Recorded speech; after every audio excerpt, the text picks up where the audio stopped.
morning, traders. I'm Emily Vani, the CEO of the Investment Banking Institute and your host here at NewsWare's Trade Talk.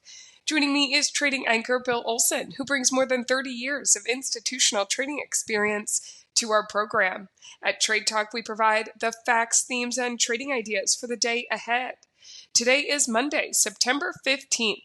Fed week is finally upon us. This as Wall Street is coming off yet another record-setting but mixed day to end last week. The Nasdaq closed in record territory. The index advanced 98 points or 0.44% to finish at 22,141 points on Friday, making it 5 record-setting days in a row. The S&P 500 closed near flat off 3 points, but still managed to notch a winning week. The Dow closed in the red, down 273 points, or just more than 0.5%. Bill, let's get into Monday in a new week with what is happening in the markets this morning. Hi, yes, good morning, Emily. I'm watching the S&Ps. We're up about 0.2%. That's positive. So we look like we're going to have a nice green morning. The focus, the key focus is really on the upcoming Fed meeting. We know that decision is not going to come out till Wednesday, but that's really what the market is waiting on.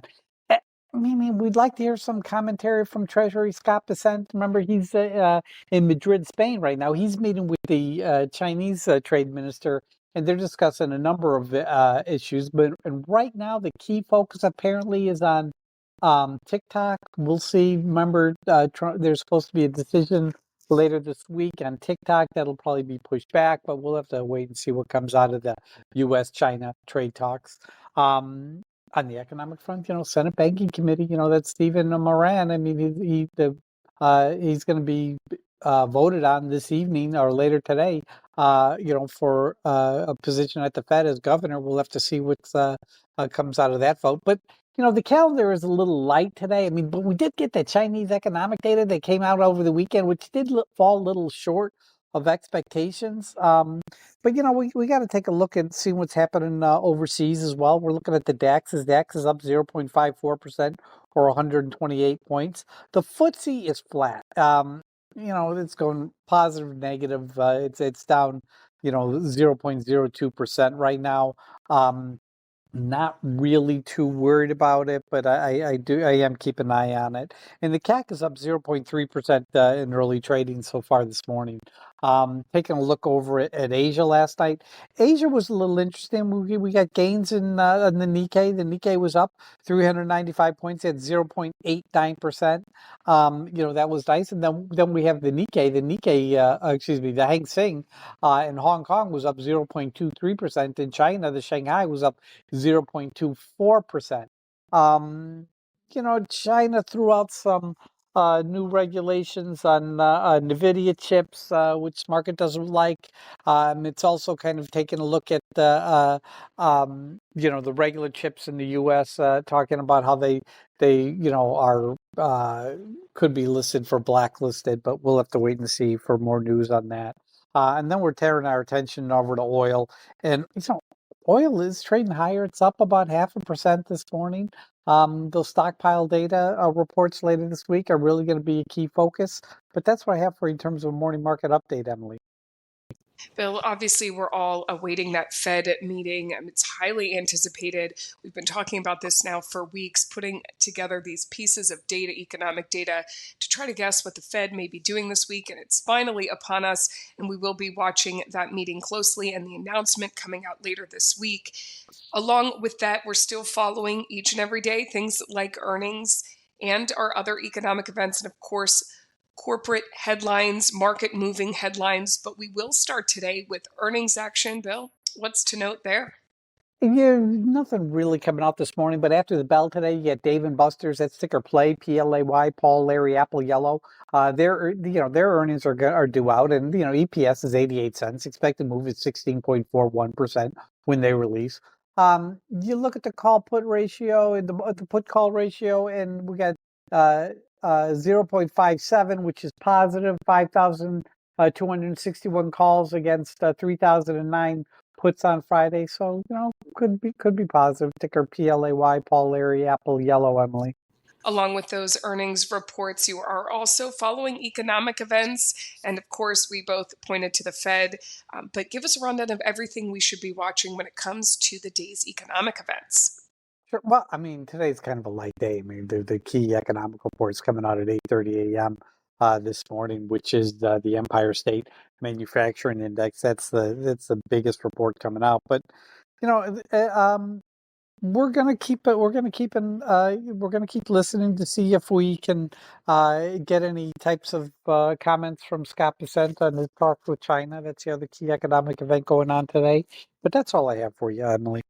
And Bill, along with the earnings action and economic events, you are watching other types of news, data, and information coming out of different sectors and segments. Each morning, you use your NewsWare to break it down into alerts, and you are following things like merger news, guidance news, buyback news, shareholders meetings. You look at catalyst calls. You also group your stocks together, like your FANG stocks and your Dow 30 stocks. So, Bill, what else do you see is moving the markets on this Monday?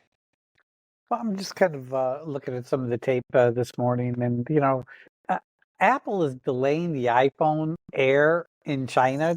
They're going to delay that debut, which shouldn't really surprise me, but it is hitting the headlines. And Tesla's really the key story. Is those shares are trading higher as Elon Musk bought another $1 billion worth of stock, and that's just helping the stock this morning. Shows shows some strong gains. I'm talking Dow Jones 30 stocks. We're talking United Healthcare. They're spending big on Trump allies to kind of fix its Washington problems. And it does have a number. I mean, that stock can turn around. We just got to wait and see. In terms of merger news, we got to talk JD.com. They're looking to buy a division of Jay Salisbury, but apparently Jay Salisbury announced the termination of discussions with JD.com. Ticker JD, John David. Um, and that's all I'm really seeing this morning, Emily. This is the type of data that NewsWare delivers daily. It's factual, it's market moving, and our alerting functions bring it to your attention as it happens. Go to www.newsware.com now and sign up for the trial and see for yourself the benefits that professional Newswire delivers. We've now made it to that time of the show for the Trade Talk pick of the day. Bill, what do you have for us to start this week? I'm a little cautious here because I don't have all my data apps functioning normally this morning, but I like the news on Tesla, TSLA. I mean, listen, if I can get in at like 402, I definitely think I can make a winner here, but that's my pick of the day. Tesla, ticker TSLA, Emily. We will keep an eye on Tesla today, Bill, making a pick, even though you've got limited availability, still using what you have in front of you to make that pick. We will follow that along with you today. And coming up, we will do a recap on Friday's pick of the day before we sign off. But first, let's take a look at the current breaking headlines that have hit the tape in our Hot Off the Press segment. Bill, take it away. What do we see here? We got to talk about this issue going on with the U.S. and the U.K. They're going to be signing a bunch of nuclear power deals during Trump's state visit. Remember, Trump's going to be, as a state visit this week in the U.K. And Bessent, when he wraps up with China, he's supposed to meet him in the U.K. So there could be something more coming out of that. China said that NVIDIA violated its anti-monopoly laws after, early parts of their probe. That's the key focus that they're coming out with. You Tesla's shares are big after Musk reveals a 1 billion stock buy. That's huge. TikTok news. Apparently, they're going to be having a decision on TikTok at the end of these U.S. China meetings. That's said to be the focus of yesterday's talks was TikTok. Remember, that deadline is September 17th. I wouldn't be surprised if it gets pushed back, but that is a key one. That's all I'm seeing this morning, Emily. Okay, Bill, before we sign off and get to trading on this Monday, let's do that check in on Friday's pick of the day, which was Kenvue. Now, Bill, you looked at this one on Friday because there was some what you dubbed as necessary weakness in the stock. And this was after RFK's plan to announce that the use of Tylenol is related to autism. The company's interim CEO did meet with RFK to dissuade him from citing that in the report. On Friday, it did just as you expected. It bounced back, saw a nice little climb. So, Bill, how did your call work out? Worked out great. I mean, the stock opened up at 1882. It did fall down to 1877, but then it rallied. It actually hit a high of $19.42. I mean, you look at the stock this morning, it's trading 1907. So whether you got in at my entry price or the opening price, either way, you made 1%, and that's the goal. So, Kenvue, KVUE was a winner on Friday, was a winner, Emily. Another solid win there, Bill. And we will check in with you tomorrow about today's Tesla pick of the day. Bill, thank you as always for your expert insight. Join us back here tomorrow and each weekday morning this week at NewsWare's Trade Talk when we provide the facts, themes, and trading ideas for the day ahead.